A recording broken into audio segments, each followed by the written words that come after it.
Powerful weapons of the gods and ancient nuclear blasts happened in Mahabharata 12,000 years ago. That's just about the time of the Younger Dryas period. Are the weapons like the hydrogen bomb and the atomic bombs the invention of the 20th century? Probably not. Such technology may sound relatively new to modern humans, but ancient Hindu literature such as Mahabharata and Ramayana have evidence of lethal weapons used by gods on Earth tens of thousands of years ago.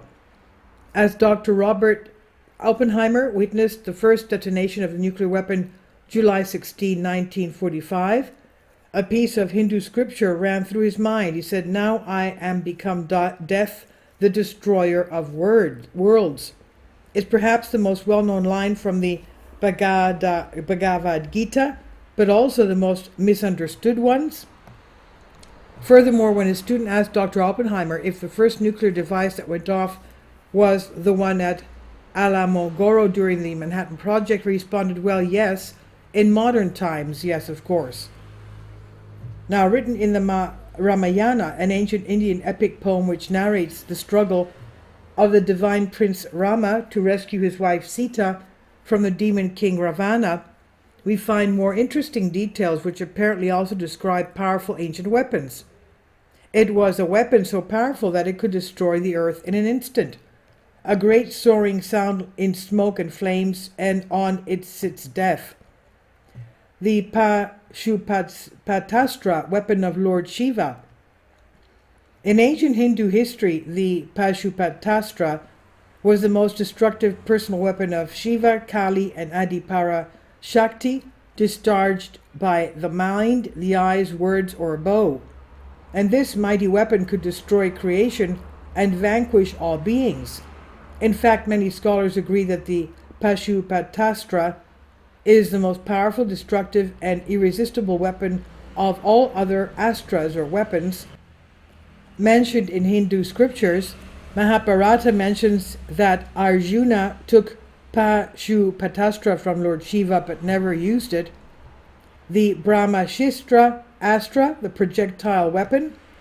The Brahmashirsa Astra was a weapon that was said to be able to destroy the world. These weapons are all supposedly created by Lord Brahma. It was capable of summoning a shower of meteorites upon the enemy. Can you imagine? The Mahabharata offers an excellent description of this mighty Astra. It said, "It blazes up with terrible flames within a huge sphere of fire. Numerous peals of thunder were heard. Thousands of meteors fell, and all living creatures became terrified with great dread. The entire sky seemed to be filled with noise and assumed a terrible aspect with flames of fire. The whole earth with her mountains and waters and trees trembled."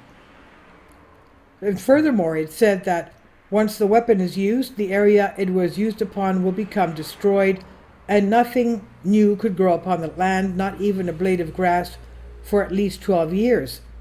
It will not rain for 12 years in this area, and everything, including metal and earth, becomes poisoned. Brahmastra is considered to be one of the most powerful supernatural weapons to have ever existed. Descriptions of this weapon suggest that this mighty weapon never missed its mark and had to be used with a very specific intent against an army, as its target would be completely destroyed. Another divine weapon that may supersede the modern ballistic missiles is Indrastra. It transforms into many missiles capable of destroying an entire army. The Indrastra was the weapon of Indra, a Vedic deity in Hinduism, and this weapon was invoked a number of times in Mahabharata war. Powerful weapons of Lord Vishnu. Then we have extremely powerful weapons by Lord Vishnu, the supreme being of all Hindu deities. Sudarshana Chakra and Narayanastra. The Sudarshan Chakra is described as a powerful spinning disc-like weapon.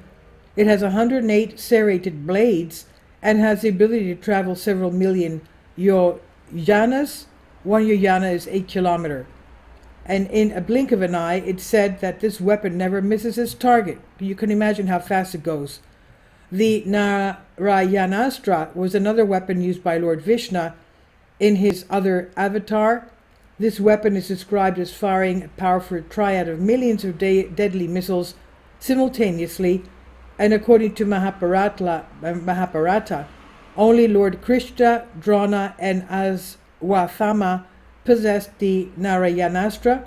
One of the most interesting details about this weapon is that it could only be used once in a war. If anyone tried using it 2 times, then it would destroy the user's own army. Can you imagine?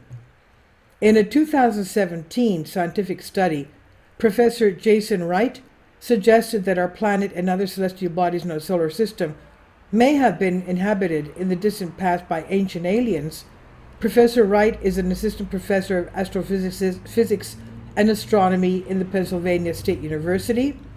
He claimed that technological alien civilizations may have once lived on one of the planets in our solar system and eventually disappeared without a trace. In his study entitled Prior Indigenous Technological Species, he suggests that extraterrestrial technosignatures might be extremely old, limiting the places they might still be found to beneath the surfaces of Mars and the Moon or in the outer solar system. Recently launched Galileo project by Harvard professor Avi Loeb is aimed to search for such technosignatures to prove the existence of extraterrestrial civilizations in our solar system as well as the universe. Unfortunately, due to years of erosion and tectonic movements, finding such relics would be difficult, but Mohenjo-Daro is said to have been destroyed after the nuclear blast, an ancient nuclear blast, and if that's the case, could it be destroyed by these weapons of these ancient gods? And this is on Hows and Whys by Vicky Vermas. Please leave your comments, and thank you for your support. Please support my Patreon account. The daily posts are 5 videos daily, and they are totally different from what I have on my YouTube channel. Thank you so much for your support and that you find all my content so interesting. You'll find the Patreon account details in the description box below.